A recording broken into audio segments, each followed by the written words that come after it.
Hello everyone, welcome to the IAS Mentor Ancient History series.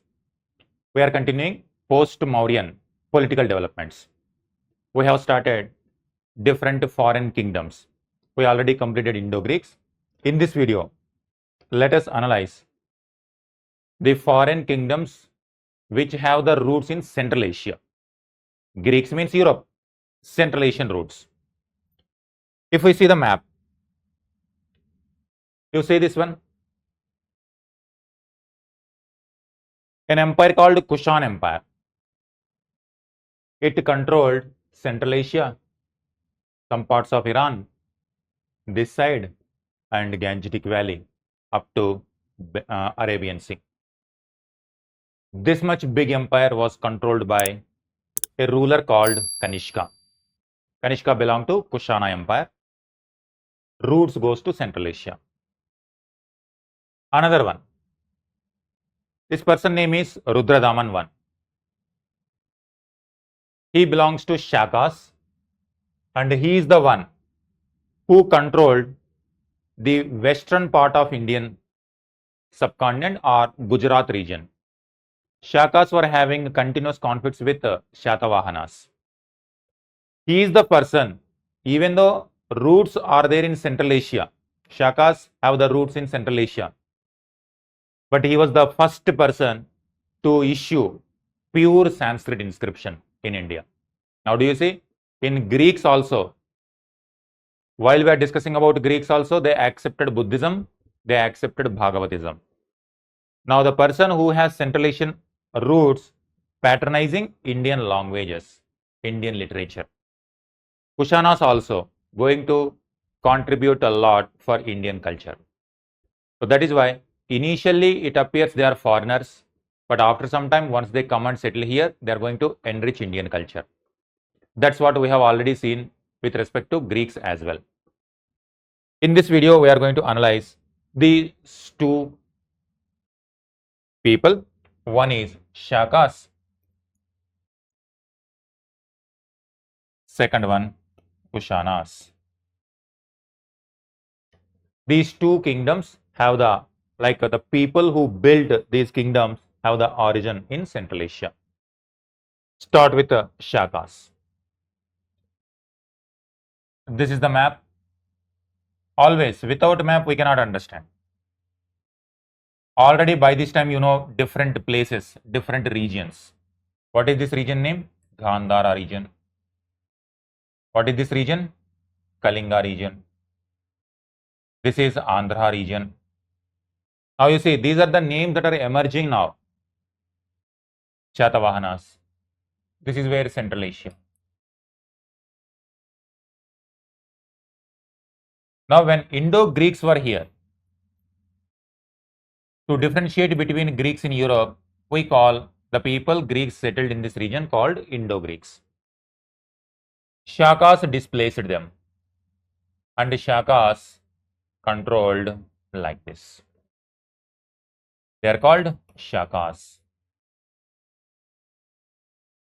Now naturally, when you are continuously trying to enter into new territories, you are going to have conflicts in different places. Whenever they are going, naturally conflicts are going to take place. There was a ruler called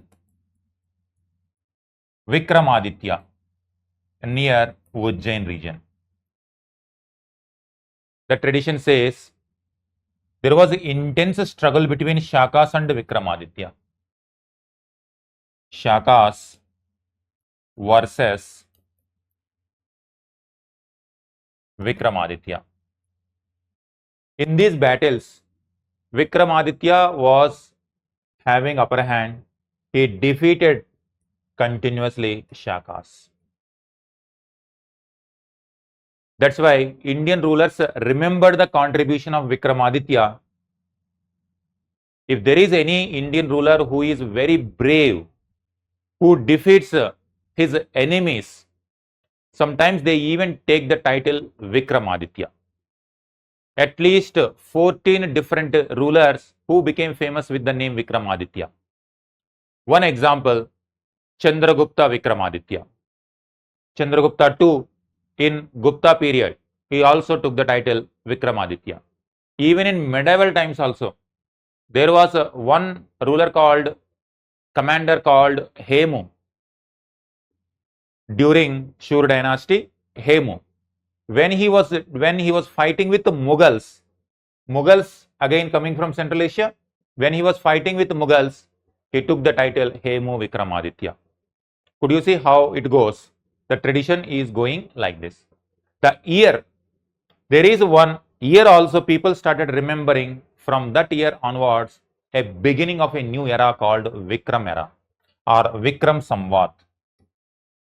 This is 58 BC or 57 BC. Around this time period, because there is no clarity about our ancient dates. That's why either 58 BC or 57 BC is considered as Vikram Samvat or Vikram era. Prelims question, Vikram era. Now I hope you know how this Vikram era came into being in our Indian history. A Ujjain ruler defeated Shakas. People remembered his contribution and his bravery. People even considered his era as Vikram era. And after some time, Shakas continuously settled, but we don't know what happened to Vikramaditya, whether he was able to rule very large territory or not. That kind of information evidence we do not have. Over a period of time, Shakas gradually captured these regions and Shaka kingdoms emerged. This is how the story of Shakas. Shakas come from Central Asia. First point. Vikramaditya fought with Shakas. Second one. Vikram era started 57 or 58 BC. Third one. Finally, Shakas settled in Gujarat region. The Shakas, there are so many branches. Shakas is a general term for Central Asian tribe.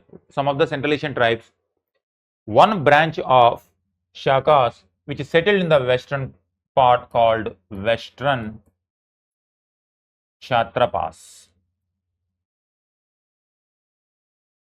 One of the famous rulers of this branch was Rudradaman I.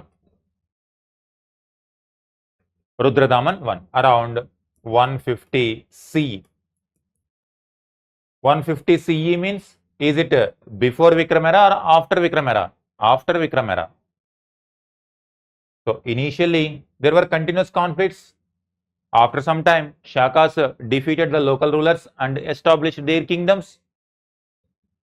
58 BC Vikram era, and now we are in 150 CE.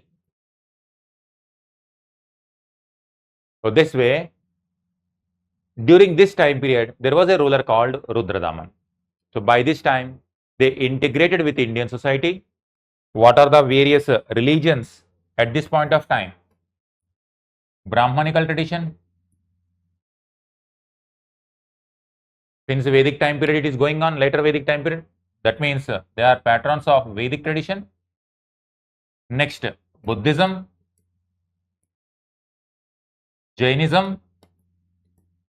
When it comes to Jainism, it is very strict in terms of following non-violence. That's why it did not attract the foreigner, because they have to continuously fight with various kingdoms. Buddhism is a pragmatic one, and Brahmanical tradition is another pragmatic one. That's why the followers, the Central Asian rulers, either follow Buddhism majorly or Brahmanical tradition. When it comes to Rudradaman, even you consider the name Rudra, name itself Rudradaman, so associated with Shiva. That's where now Vishnu and Shiva cult also emerging during this time period. When it comes to Buddhism, Greeks already accepted and they have made popular in this region. Shakas patronized Brahmanical tradition, but within their kingdoms, all people, all kinds of monks used to roam. That is the very unique element of Indian history or Indian culture or Indian kingdoms. Personally, they may follow one set of rules or one set of religion, but when it comes to the common people, rulers were giving freedom to the people, whatever way they want to follow their practices. Rudradaman was the one who was following Brahmanical tradition. He patronized even Sanskrit. That's why Girnar inscription. An inscription was given in a place Girnar. It is the same place where Ashoka inscription also nearby. Girnar inscription, Saurashtra region in Gujarat. Now here he has given in the inscription in Sanskrit language. Contrary to Mauryan, Ashoka has given inscriptions in Prakrit language, Brahmi script. When it comes to Rudradaman, he has issued Sanskrit inscription for the first time. This is a pure Sanskrit inscription. Pure Sanskrit inscription, first time given by whom means Rudradaman one. Belongs to Shakas. Shakas has origin Central Asia. What kind of lesson we can learn from here? It doesn't matter from where you come, after some time you are going to get internalized within the boundaries of Indian subcontinent. That is what happening here. Rudradaman was having conflicts with below Shatavahanas. Do you remember when Gautamiputra Shatakarni was trying to expand his empire? He also fought with the Shakas. He defeated one ruler called Nahapana. Even he restruck the coins issued by Nahapana to show that Shatavahanas are now dominant in this region. After Nahapana, the Shakas' pride revived by Rudradaman. He defeated Shatavahanas, but to maintain friendly relation, he gave his daughter to ruler of Shatavahana, Vasishtiputra Pulamavi. So matrimonial relationship also maintained.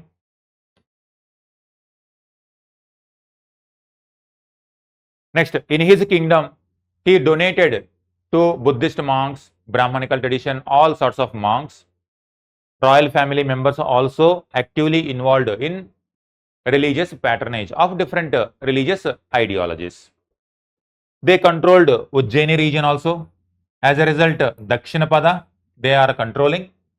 They are also controlling the west coast. That's why their kingdom is one of the richest of the time period, because they are controlling the strategic locations, Dakshinapada and west coast. Since Indus Valley civilization, Gujarat is a very important place in terms of export and imports. That's why Gujarat region is one of the richest provinces in Indian geographic land. That's why even today also some of the richest people from our India also comes from west coast or Gujarat region. That is, since so many centuries, the wealth is getting generated in that region and the wealth is getting accumulated. That's why Gujarat is one of the most prosperous. During this time period also, Shakas benefited out of this. So this is what. So with respect to Shakas, they were almost continuously ruled till Gupta time period. When Guptas emerged, last hold of Shaka was also controlled or captured by Chandragupta II. That's why once again, like Vikramaditya, who fought with the Shakas and defeated Shakas, Chandragupta II also considered himself as Vikramaditya. That's why Chandragupta II Vikramaditya, around 400. So now you see, first century is BC, almost 500 years, 400 to 500 years, Shakas are going to stay in the political affairs. So almost 500 years, they will play an important political role in Indian subcontinent. This is about Shakas. Next one, another important kingdom or empire which had Central Asian roots was Kushanas. Kushanas. Again, let us draw the map.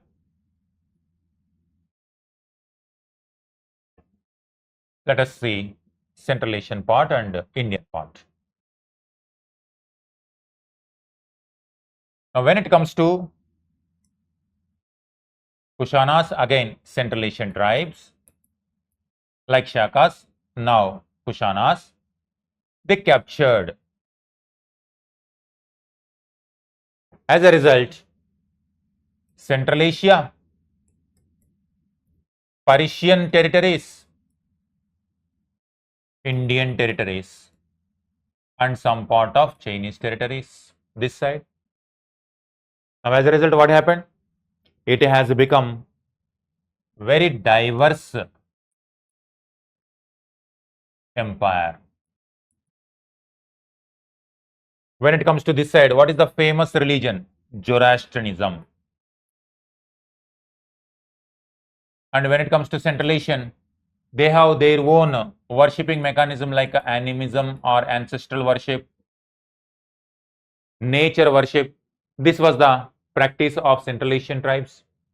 They were also part of now. When it comes to here, Brahmanical, Buddhism, Jainism, because when it comes to Gangetic Valley, all these people are there. Ajivaka, Charvaka, so many other sects which we are not able to remember or which were not recorded in our history books. So many such kind of religions were there. Multi-religious empire, diverse empire. What about languages? Again, so many languages. During their time period, it's all about the post-Mauryan time period only. We are talking about post-Mauryan only. 200 BC to 300 CE. This is the period of post-Mauryan. Now, when it comes to Kushanas, around 1st century BC to 300 CE, that will continue. 1st century, because even this also, origin also we don't know exactly.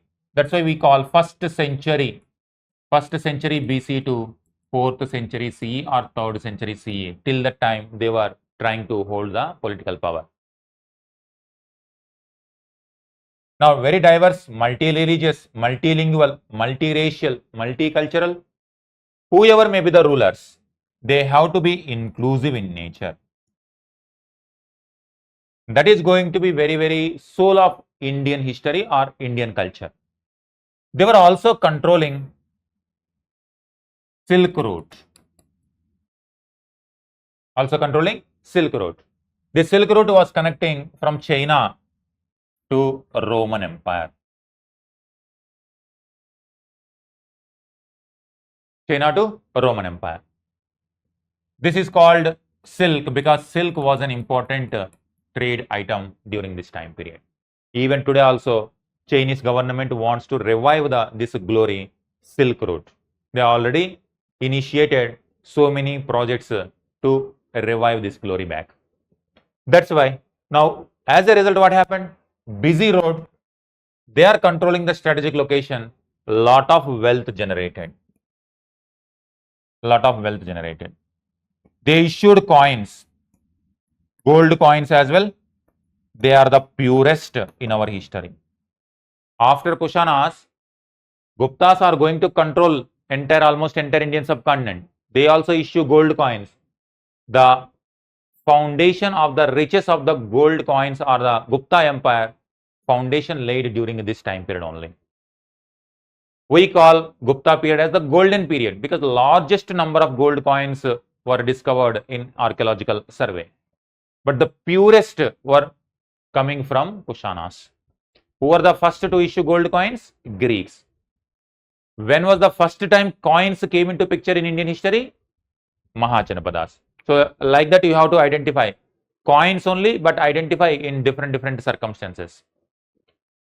When it comes to economy, wealthy economy, purest gold coins are given, Silk Road was controlled, Gangetic Valley controlled, strategic roads were controlled.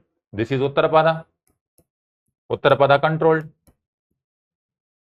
Uttarapada, Silk Road controlled by Kushanas. That's why they were able to enrich themselves with the collection of the toll taxes. And also it is Gangetic Valley. Artisans are there. Agriculture productivity is more. Now trading activities are more. Now economy also boosted by giving more number of coins, exchange mechanism. As a result, overall it flourished. Economically it flourished. When it comes to administration also, they maintained law and order. They maintained inclusive administration, gave chance to all sorts of the people, and to give respect to all sorts of religion, they issued coins. When they were issuing coins, on the coins images, when they printed images, ruler images will be there. Along with ruler images, On some other coins, they issue images of Buddha, images related to Zoroastrianism, images related to Hinduism, that means Shiva, images.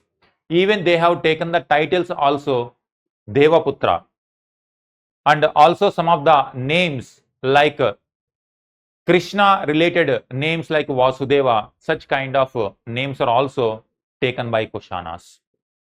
That's how they are going to be internalized as part of Indian society like this.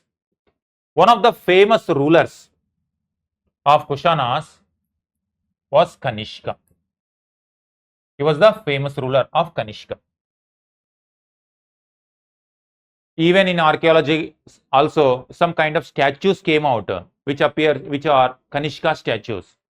The dress code of Kanishka statue, whatever was discovered, it contains a unique dress that tradition started from Kanishka period.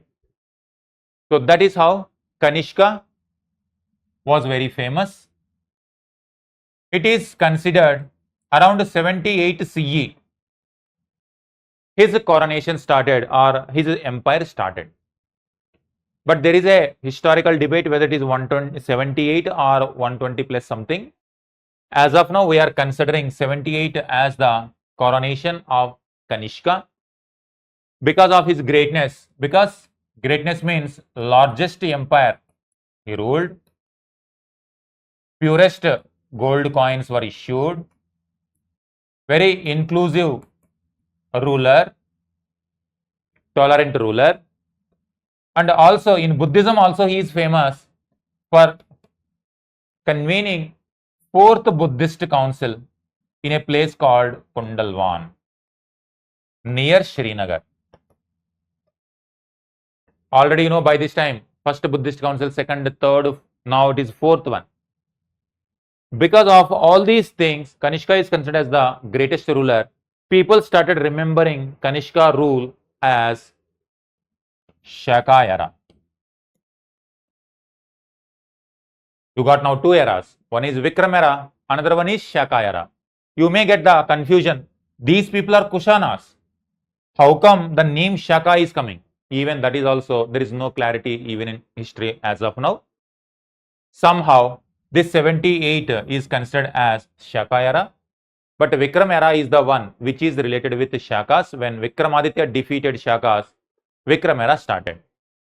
Kanishka coronation 78 CE, that is known as Shaka era, also called Shaka Samvat.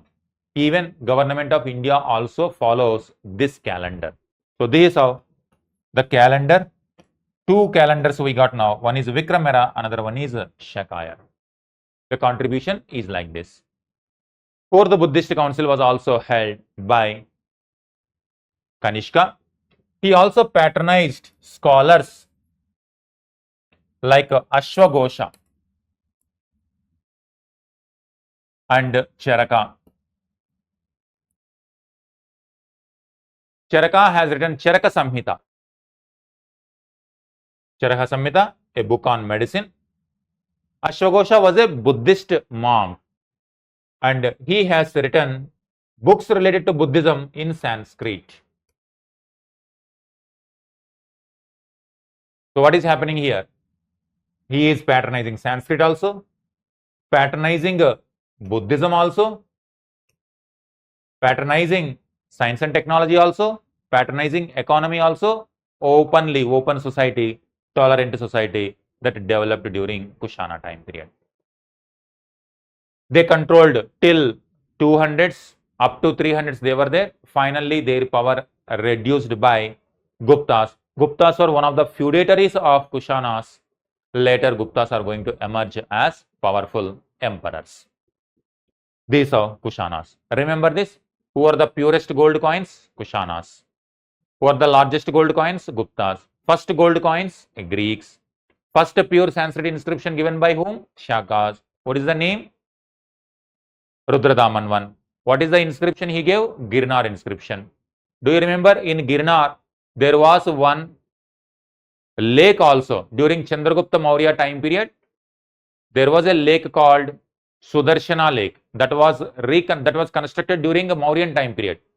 According to this inscription, Shaka inscription, Girnar inscription issued by Rudradaman I, that Sanskrit inscription talks about repairing of the Sudarshana lake only.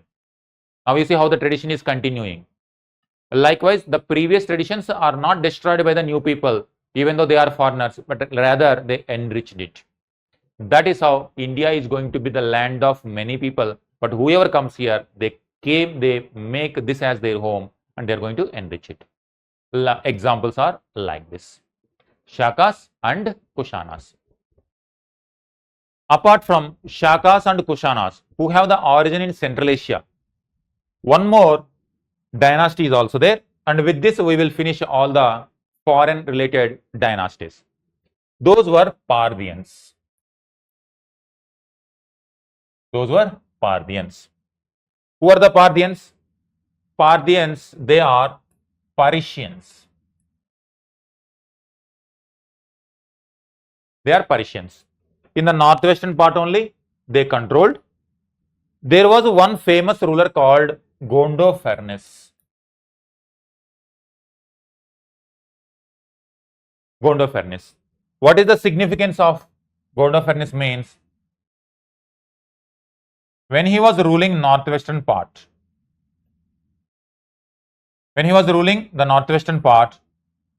one famous saint came from West Asia.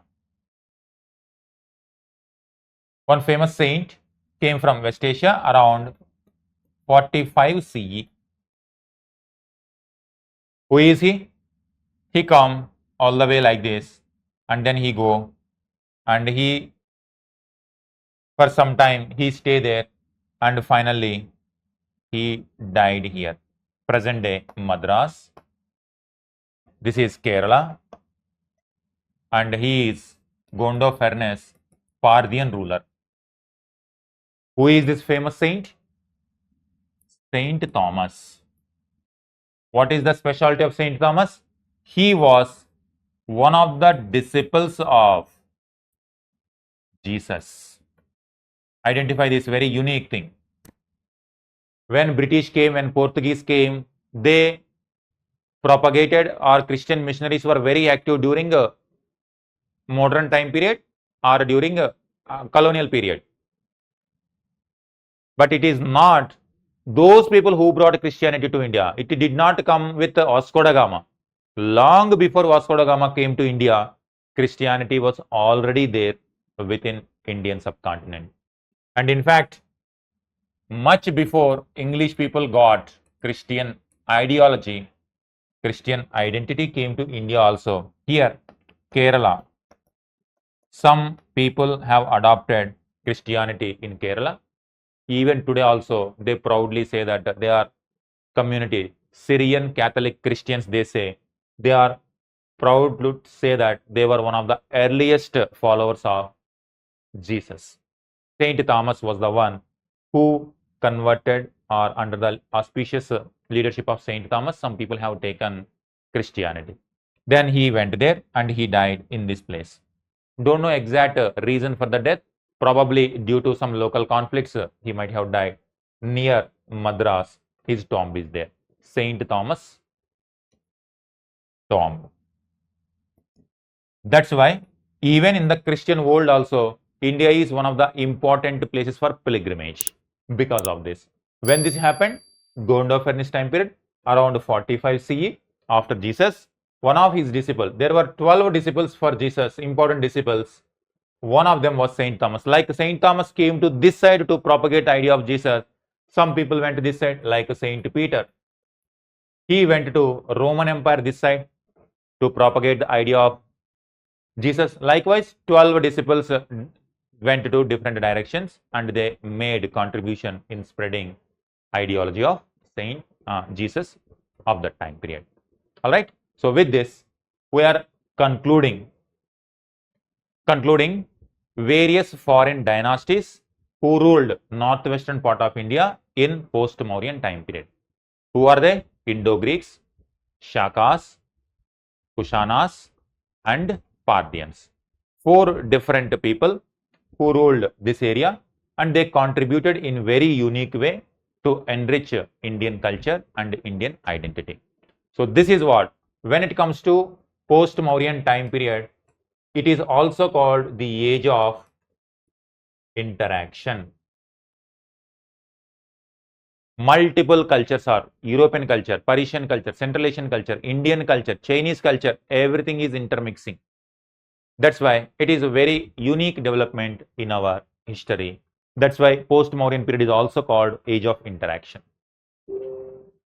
Economically also, it was one of the flourishing periods. Lot of gold was coming and draining towards Indian subcontinent during this time period, because Romans were importing lot of goods from Indian traders. So with this we are ending. Various kingdoms, foreign kingdoms during post-Mauryan time period. Let us see 2 questions. With this, we will end the topic. Identify. Purest gold coins were given in post-Mauryan by Guptas, Kushanas, Sakas, Greeks. Second one. Who issued for the first time pure Sanskrit inscription in Indian history? Kanishka, Rudradaman, Menander, Nagasena. Answer these questions in the comment box. All right. Thank you. Thank you very much.